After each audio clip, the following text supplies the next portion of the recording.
Hey everyone, my name's Kate, and I'm here to read to you for the Eastside Freedom Library's Stories for Little People. And usually I'm at the Eastside Freedom Library, but this week, like last week, I'm at my kid Will's room where all the good books in our house are. And I have three books to read to you, and the first one is called School's First Day of School. Now, some of you are maybe starting school in tomorrow, the next couple weeks, and maybe school is going to be totally new for you. You've never gone to school before, and you're going to go in person and wear a mask all day, or maybe you're doing distance learning. So you're going to be at your house or at a child care provider's house, and they're going to be helping you connect to your teacher through the computer, like I'm connecting to you now. And I just want to tell you that I'm proud of you for being so brave and trying this new thing. Distance learning is a new thing for almost everybody, and it can be frustrating, but it can also be really rewarding. And I think it's so wonderful that you and your teachers have such a positive attitude about what we can do to get through this time period. This is not permanent. It's not forever. So pretty soon, someday, we'll all be back in school and everything will be back to normal. But for now, we're going to be either in our schools wearing masks, or we're going to be doing distance learning. And I'm so proud of the good attitude that so many of the kids I know have about this. And I'm really grateful to all the teachers for all the hard work that they're doing to make sure that we can keep learning together. So this book that I have for you, called School's First Day of School, is about how we sometimes get nervous about new experiences, and that's okay. And then we have the experience, and then we find that, there were some scary parts or some parts that made us nervous, but there were also some really fun and exciting parts too. So I hope your first days of school are full of fun and exciting parts like this one. That summer, they dug up the big field, poured the foundation, and set brick on top of brick until they had built a school.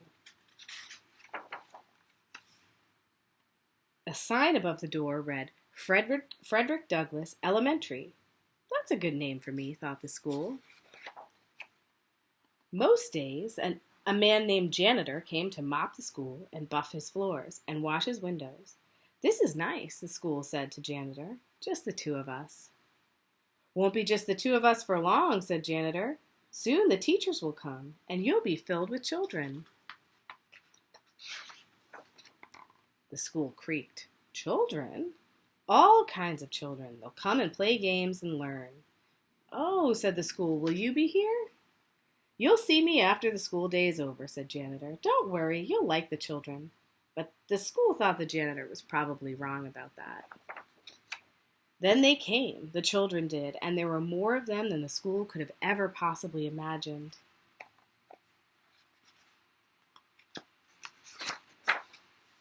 They got everywhere. They opened and closed all of his doors and lockers and drank water from his fountains and played on his jungle gym. So that's what that's for, thought the school. Some of the older kids gathered by the school's back fence and showed each other their bored faces. This place stinks, said one, and the school gasped. I hate school, said another with puffy hair, to the agreement of his friends. The school sagged a little. One very small girl with freckles didn't want to come inside at all. Her mother had to carry her. I must be awful, the school whispered to himself. Later, he squirted the puffy-head kid in the face and then felt bad about it afterwards. He watched the kindergarten kids sit on one of his rugs. The teacher said, as we go around the circle, please tell us your name. There was an Aiden and a Max and a Bella and a Chloe and a Caden and an Emma and another Aiden, and the small girl with freckles was next, but she wouldn't speak. She only stared at her shoes until the teacher moved on. I don't like school, she whispered in her lap. Well, thought the school, maybe it doesn't like you either. The children were in their chairs finally, but just as the school was starting to relax, his fire alarm sounded and the children exited and walked out the other side of the field and stared at him. He was so embarrassed. He held his doors open for them, and when they returned, Sorry, he said as the first child entered. Sorry, sorry, sorry, he told them all, even the girl with freckles. At 12 o'clock, the school was filled with food. At 12:30, the school was filled with garbage. At, excuse me. At one table, a boy told a funny joke, and at another, a boy laughed so hard that milk came out of his nose. Now I'm covered with nose milk, thought the school. He had to admit it was a pretty funny joke. Even the girl with freckles liked it. After lunch, the kindergarten kids learned about shapes. A rectangle has 4 sides, said the teacher. 1, 2, 3, 4. And a square has 4 sides, too. In fact, a square is actually a special kind of rectangle. Wow, said the school. I didn't know that.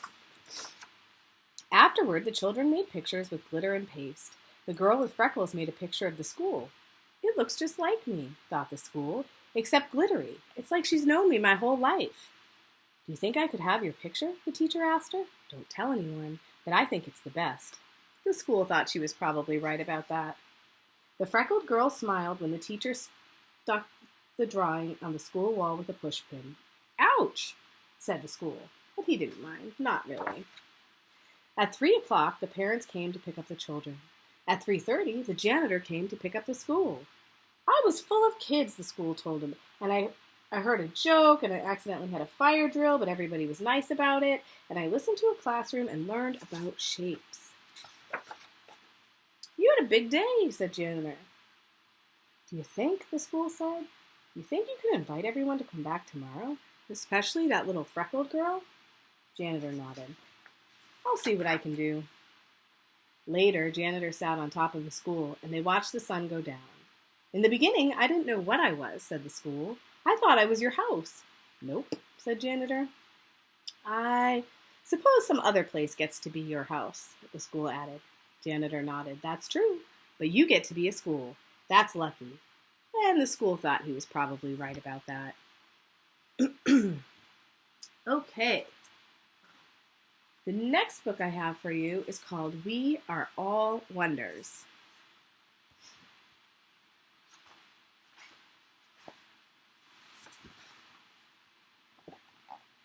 I know I'm not an ordinary kid. Sure, I do ordinary things. I ride a bike. I eat ice cream. I play ball. I just don't look ordinary. I don't look like other kids. My mom says I'm unique. She says I'm a wonder. My dog Daisy agrees. But some people don't see that I'm a wonder. All they see is how different I look. Sometimes they stare at me. They point or laugh. They even say mean things behind my back, but I can hear them. It hurts my feelings. It hurts Daisy's feelings, too. When that happens, I put on my helmet. And put on Daisy's helmet, too. And then we blast off, up, up, up, through the clouds, across the galaxy, all the way to Pluto. We say hello to old friends. From far away, the Earth looks so small. I can't see any people, but I know they're there. Billions of people, people of all different colors, people who talk differently, people who look different, like me. The Earth is big enough for all kinds of people. I know I can't change the way I look. But maybe, just maybe, people can change the way they see. If they do, they'll see that I'm a wonder. And they'll see that they're wonders too. We're all wonders. Okay. And the third book I have for you is called Extra Yarn.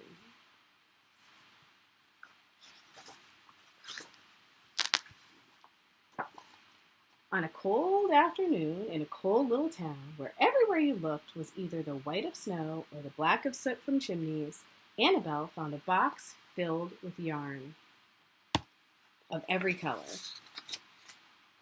So she went home and knit herself a sweater. And when Annabelle was done, she had some extra yarn. So she knit a sweater for Mars, too. But there was still extra yarn. And when Annabelle and Mars went for a walk, Nate pointed and laughed and said, "You two look ridiculous." "You're just jealous," said Annabelle. "No, I'm not," said Nate. But it turned out he was. And even after she'd made a sweater for Nate and his dog, and for herself and for Mars, she still had extra yarn.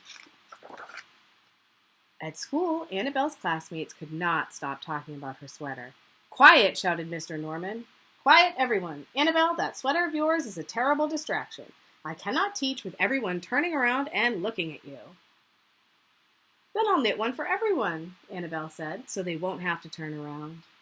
"Impossible," said Mr. Norman. "You can't." But it turned out she could, and she did, even for Mr. Norman. And when she was done, Annabelle still had extra yarn. So she knit sweaters for her mom and dad, and for Mr. Pendleton, and Mrs. Pendleton, and for Dr. Palmer, and for little Lewis.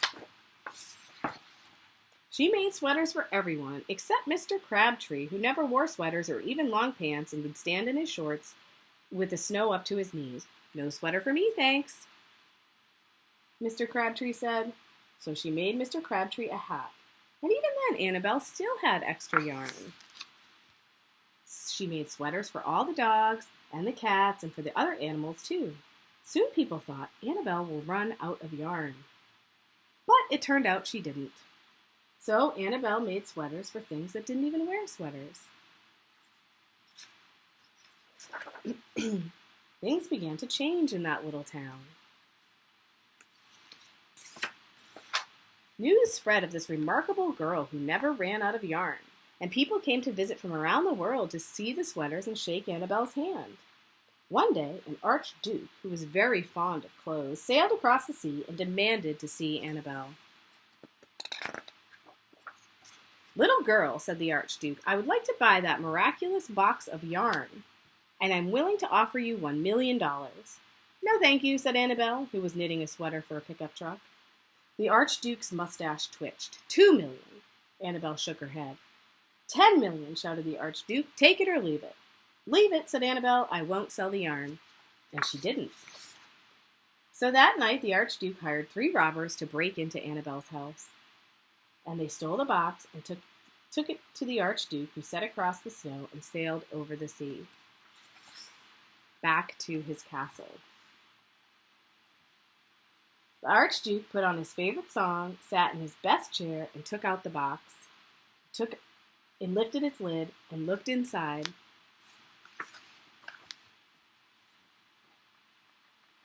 His mustache quivered. It shivered. It trembled. The box is empty. The archduke hurled the box out the window and shouted, "Little girl, I curse you with my family's curse. You will never be happy again."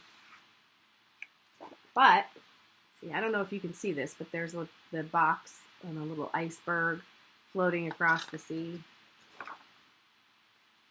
And there's Annabelle finding the box. It turned out she was. Remember, he said, "You'll be never be happy again," and it turned out that she was. Okay, everybody, I hope you have a great weekend. Thanks for joining us for Eastside Freedom Library's Stories for Little People, and we will see you next week.